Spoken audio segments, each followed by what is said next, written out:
Olá, queridos, graça e paz, bom dia. Você já tomou seu café? Então, beleza. Eu sou Alex Fabiano, líder em treinamento do Ministério Casados para Sempre, e hoje a gente vai estar falando da lição número 7 da revista Palavra e Vida, que tem como título Esquecendo o Orgulho. Então, logo após a vinheta, vem comigo.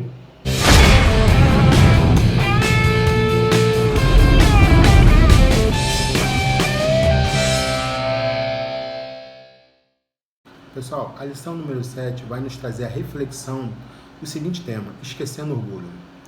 Esdras, quando sai do pós-cativeiro babilônico, ele encontra uma situação de esvaziamento espiritual. E isso aí traz para ele algumas situações que a gente tem como trazer para o nosso dia atual. O primeiro tópico é quando esquecemos o orgulho e entramos em oração de intercessão. Esdras, quando chega em Judá, quando chega do retorno, ele se depara com os homens judeus se casando com mulheres de outros povos. E aquilo ali, para Deus, era terrível. Por que era terrível, Alex? Porque os homens casando com outras mulheres traria outra cultura para o povo judeu. Os seus filhos teriam outras línguas e adorariam a outros deuses, a deuses desconhecidos. O que Esdras faz? Esdras traz aquela situação para ele. Esdras se irrita com aquela situação, fica transtornado com aquilo ali. E ele acaba se humilhando e buscando a Deus em oração através do povo, que é o nosso tópico número 1. Quando devemos botar o nosso orgulho de lado e entrarmos em oração intercedendo por outros, por terceiros.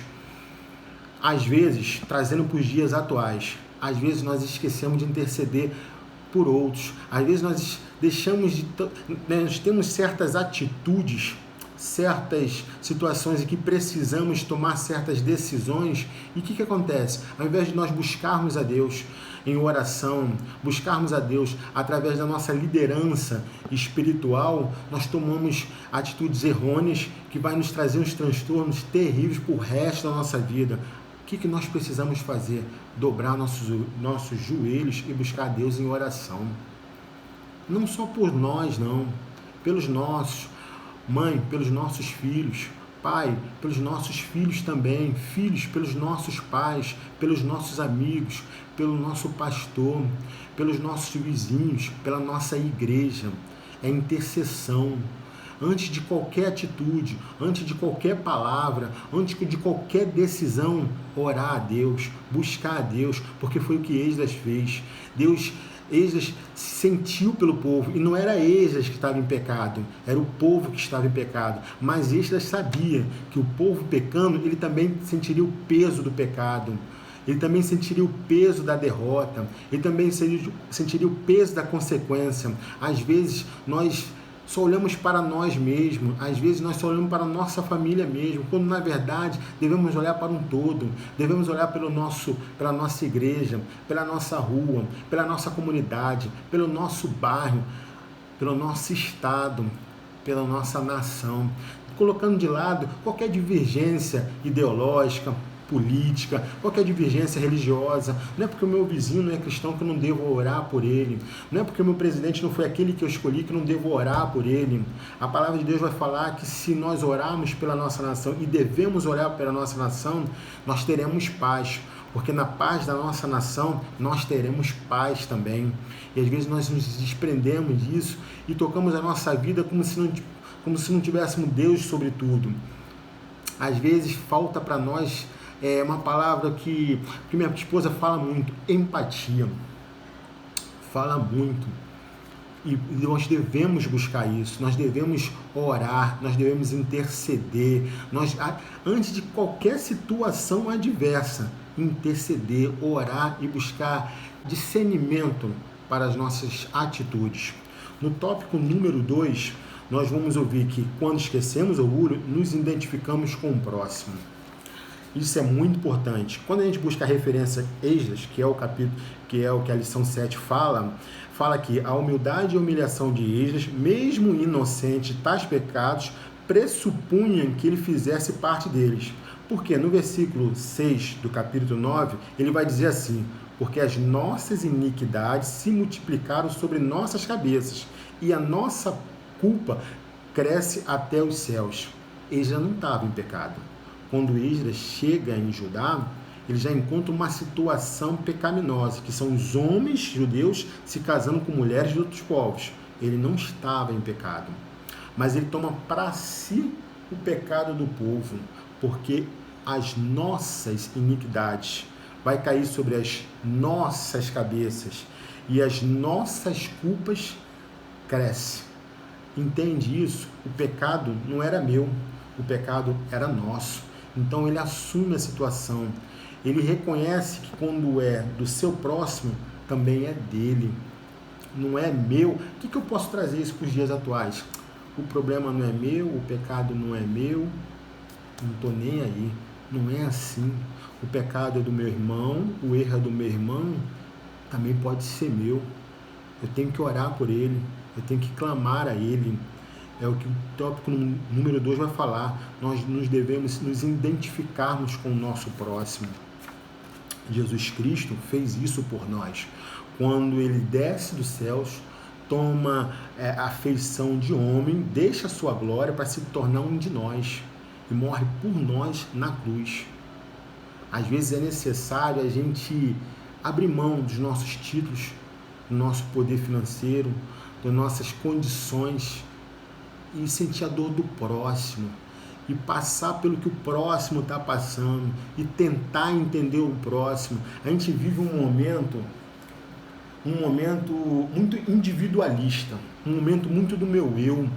A tecnologia, ela faz bem? Faz, mas ela trouxe para si, para nós, para mim, para você, uma correria. É como se o dia ele fosse necessário ter 25 horas, 26 horas, porque 24 horas é pouco. Porque eu estou sempre pensando no meu eu, como ganhar mais, como trabalhar mais, como produzir mais, para o meu bem-estar, para o meu status financeiro, para o meu crescimento material dentro da minha empresa ou na minha faculdade. Não que isso seja errado, lógico que isso não é errado. A gente deve buscar sim isso. Mas o amar ao nosso próximo como a si mesmo, que é o segundo mandamento de Deus. Amar o nosso próximo como a nós mesmos. Deus pede isso para nós e Deus deu exemplo disso quando mandou seu único filho para morrer por nós na cruz, mesmo nós não sendo merecedores. E esse exemplo que Deus deixou, essa ordenança que Deus deixou, a gente tem levado isso? A gente tem feito isso? Ou será que o tempo, ou a falta de tempo, tem nos tirado isso? Tem nos tirado a empatia pelo próximo, o amor pelo próximo, o se colocar no lugar do próximo. E isso Esdras fez muito bem, isso Cristo também fez. Você tem feito isso? Você tem entendido o seu próximo? Você tem orado pelo seu próximo? Você tem amado o seu próximo? É interessante, irmãos, que a Bíblia, mesmo sendo escrita lá atrás, ela é bem atual. Ela é bem atual mesmo. Ela é para os nossos dias. Ela é para o momento que nós vivemos, para esse momento corrido, para esse momento louco. Sabe por quê? Porque olhar para o próximo, olhar para o meu vizinho, olhar para o meu irmão da igreja, que às vezes senta do meu lado e não sei nem qual é o nome, não é tão interessante. A oração é para mim, a oração é para o meu filho, a oração é para o meu marido, é para minha esposa, e a oração pelo meu vizinho, pelo meu amigo, e o ID, e a preocupação, com o pecado alheio, com o comportamento alheio, com a presença ou a falta dela de Cristo na vida dos nossos vizinhos. Será que a gente tem tido isso? Essa preocupação que Esdras teve quando ele deixa o eu dele de lado, quando ele se esvazia dos sentimentos pessoais dele para buscar o interesse pelo povo, pelo geral, pelo macro. A gente está tendo isso? Será que a nossa oração é sempre para mim? Será que a gente tem orado por nós? Será que não tem faltado isso a nós? Será que não tem faltado, venha a nós o vosso reino, seja feita a sua vontade, a vontade dele em nossa vida? É um momento de reflexão. Eu vinha pensando, falei assim, poxa, essa pandemia talvez traga um pouco de amor aos nossos corações. Talvez o homem se sinta um pouco mais caridoso, mais amoroso, talvez o homem se sinta um pouco mais reflexivo, e o que a gente vê às vezes não foi isso, não foi. O homem continua muito egoísta, o homem continua muito olhando para dentro de si, muito preocupado consigo mesmo, muito preocupado com seus afazeres, enquanto do nosso lado as pessoas têm morrido, têm passado necessidades, uma alta crise de saúde, uma crise de desemprego muito grande, financeira. E nossa preocupação tem sido o alimento na nossa mesa, a saúde para com os nossos, e a dor do nosso próximo, e a necessidade do nosso próximo. Às vezes falta isso para nós. E é isso que Eja tem falado. Falou, e é isso que a gente tem falado agora nesse momento. Tópico número 3. Quando esquecemos o orgulho e entendemos que somos abençoados mesmo em meio às lutas. A referência para isso é que o povo de Judá permanecia dentro do cativeiro babilônico, e mesmo dentro do cativeiro babilônico ele era abençoado. Por que, Alex, ele era abençoado? Porque o povo persa, quando domina a Babilônia, o que eles fazem? Eles começam a abrir brecha para os judeus voltarem para a sua terra. Eles começam a abrir brecha para o povo judeu reconstruir o templo, restituir as muralhas. Isso era Deus agindo. Mesmo em meio às situações adversas, era Deus tratando, era Deus abençoando. Mesmo em meio às lutas e dificuldades, Deus não tinha deixado o povo judeu de lado. Um outro exemplo, e aí um pouco até mais lá atrás, é o povo judeu dentro do Egito, escravo dos egípcios. Mesmo lá dentro, com todo o sofrimento, com todas as circunstâncias adversas, Deus olhava por eles. Por que olhava por eles, mesmo em meio àquela situação adversa? Porque quando ele vai ter com Moisés no deserto, em meio à sarça ardente, ele fala para Moisés: o sofrimento do povo tem chegado até a mim. Eu tenho olhado pelo sofrimento do povo. Então Deus estava deixando o povo ali naquela situação, mas sabia das circunstâncias, da adversidade, já estava preparando um líder para tirar o povo de dentro daquele cativeiro. Não importa a luta que você tenha atravessado, não importa o deserto que você tem passado, não importa o cativeiro onde você se encontra, Deus vai estar sempre com você. Basta parar com isso, você tirar o teu orgulho de lado, se esvaziar de si, dobrar o teu joelho e buscar a Deus. Essa lição vai tratar você no seu orgulho. Essa lição vai trazer à sua memória a necessidade que você tem de buscar a Deus, de reconhecer a Deus como o único suficiente para a sua vida. Seja Salvador, seja o único suficiente Deus, o provedor, aquele que vai prover a sua saúde, o seu sustento, aquele que vai te guardar e te proteger. Mas você, para isso, tem que reconhecer.